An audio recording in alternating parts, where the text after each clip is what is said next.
మెదక్ జిల్లా నర్సాపురం నియోజకవర్గంలోని మాసాయిపేట మండల కేంద్రంలో బీఆర్ఎస్ మండల అధ్యక్షుడు మధుసూదన్ రెడ్డి ఆధ్వర్యంలో పార్టీ నాయకులు కార్యకర్తలు అభిమానులు కాంగ్రెస్ ప్రభుత్వానికి వ్యతిరేకంగా భారీ ర్యాలీ నిర్వహించారు. ఈ సందర్భంగా వారు మాట్లాడుతూ ప్రజాస్వామ్యాన్ని కాలరాస్తూ ప్రతిపక్షాలను అణిచివేసే ప్రయత్నాలు చేస్తున్న కాంగ్రెస్ ప్రభుత్వ వైఖరిని తీవ్రంగా ఖండించారు. అక్రమ కేసులను వెంటనే ఉపసంహరించుకోవాలని డిమాండ్ చేశారు. ర్యాలీలో పెద్ద సంఖ్యలో బీఆర్ఎస్ శ్రేణులు పాల్గొని నినాదాలు చేశారు. మహిళలకు వచ్చేసి పెన్షన్లు 2000 పెన్షన్లు కానీ ఇతర కార్యక్రమాలు అన్నీ కళ్యాణ లక్ష్మి షాదీ ముబారక్ కూడా ఇవన్నీ తెలంగాణ రాష్ట్రంలో వెనుకబడిన వర్గాలకు చెందాలని చెప్పేసి ఒక దృఢ సంకల్పంతో ముందుకు పోయినటువంటి నాయకుడు. కాబట్టి ఈరోజు ఆయనను ఇబ్బంది పెట్టాలి. ఎందుకంటే ప్రజలలో ఇప్పటికి కూడా ఆయన పరపతి తగ్గలేదు.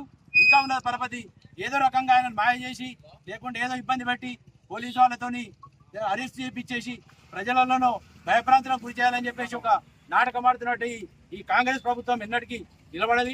ఎందుకంటే ప్రజల గుండెల్లో కంపల్సరీ ఉన్నది. ఈ రోజు ఆయన ఎందుకు అడ్డుకున్నాడు అంటే ఇవి స్వార్థ రాజకీయ కాకపోతే ఏమన్నటువంటి మంచి రాజకీయాలుగా కనబడుతున్నాయా?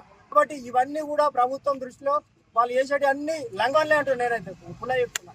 ఎందుకంటే ఈ పనులని మనం చేసేటి మంచిగా చెడ ప్రజలలో చెడేంది మంచి అని కూడా వాళ్ళు గుర్తిరగాలి. అది లేకుండా మేము చేసేదే రాజ్యం మేమే నియంత్రణ అనుకుంటున్నాము. ఆ నియంత్ర పాలన అనేది పోతుంది. ఎంతో మంది పోయారు. ఈ ఏమంటారు రాజ్యం ఏర్పడిన తర్వాత వచ్చిన తర్వాత ఎంతో మంది